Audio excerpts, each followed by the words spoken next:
ಇವತ್ತೆಲ್ಲ ಬಹಳ ಜನ ಕೆಲವು ವೈಚಾರಿಕತೆಯಿಂದ ಮಾತನಾಡುವವರಿದ್ದಾರೆ.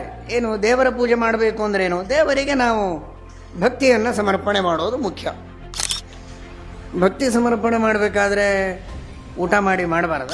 ಫಲಾಹಾರ ಮಾಡ್ಬೋದು, ಅಥವಾ ಇನ್ನೇನೇನೋ ಕುಡಿಯೋದು ತಿನ್ನೋದು ಎಲ್ಲ ಮಾಡಿ ಆಮೇಲೆ ದೇವರ ಪೂಜೆ ಮಾಡಿದರೆ ಏನು ತಪ್ಪು? ಭಕ್ತಿಯಿಂದ ಮಾಡಬೇಕು. ಉಪವಾಸ ಮಾಡಬೇಕು ಅನ್ನೋದು ಎಲ್ಲಿ ಶಾಸ್ತ್ರದೊಳಗೆ ಹೇಳೇ ಇಲ್ಲ. ಉಪವಾಸ ಮಾಡಲಿ ಬಿಡಲಿ ಇದನ್ನು ಹೇಳ್ತಾರೆ ನೋಡ್ರಿ, ಸ್ಟೇಟ್ಮೆಂಟು ಎಲ್ಲಿದೆ ಶಾಸ್ತ್ರದೊಳಗೆ? ಇಲ್ಲವೇ ಇಲ್ಲ.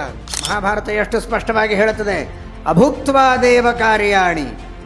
ಭಗವಂತನ ಪೂಜೆಯನ್ನು ಮಾಡಬೇಕಾದರೆ ಉಪವಾಸದಲ್ಲಿದ್ದು ಊಟ ಮಾಡದೇ ಮಾಡಬೇಕು. ಸಾಯಂಕಾಲದ ಪೂಜೆ ಬೇರೆ, ಆದರೆ ಬೆಳಿಗ್ಗೆ ಮಾಡುವಂತಹ ಪೂಜೆಯನ್ನು ಊಟ ಮಾಡದೇ ಮಾಡಬೇಕು. ಸಾಯಂಕಾಲದ ಪೂಜೆಯನ್ನು ಸಾಯಂಕಾಲ ಊಟ ಮಾಡದೇ ಮಾಡಬೇಕು. ಆದರೆ ಊಟ ಮಾಡಿ ನೆನಪಾದಾಗ ದೇವರ ಪೂಜೆ ಮಾಡುತ್ತೇನೆ ಅಂತನ್ನುವುದು ಸರಿಯಲ್ಲ. ಎಲ್ಲರೂ ಅರ್ಥ ಮಾಡಿಕೊಳ್ಳಿ.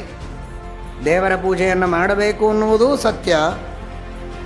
ಉಂಡು ಫಲಾಹಾರ ಮಾಡಿ ಚಹಾ ಕಾಫಿ ಕೊಡೋದು ಪರಮಾತ್ಮನ ಪೂಜೆಯನ್ನೇ ಮಾಡುವಂಥದ್ದು ಸರಿಯಲ್ಲ. ಅಭುಕ್ತ್ವಾ ದೇವ ಕಾರ್ಯಾಣಿ.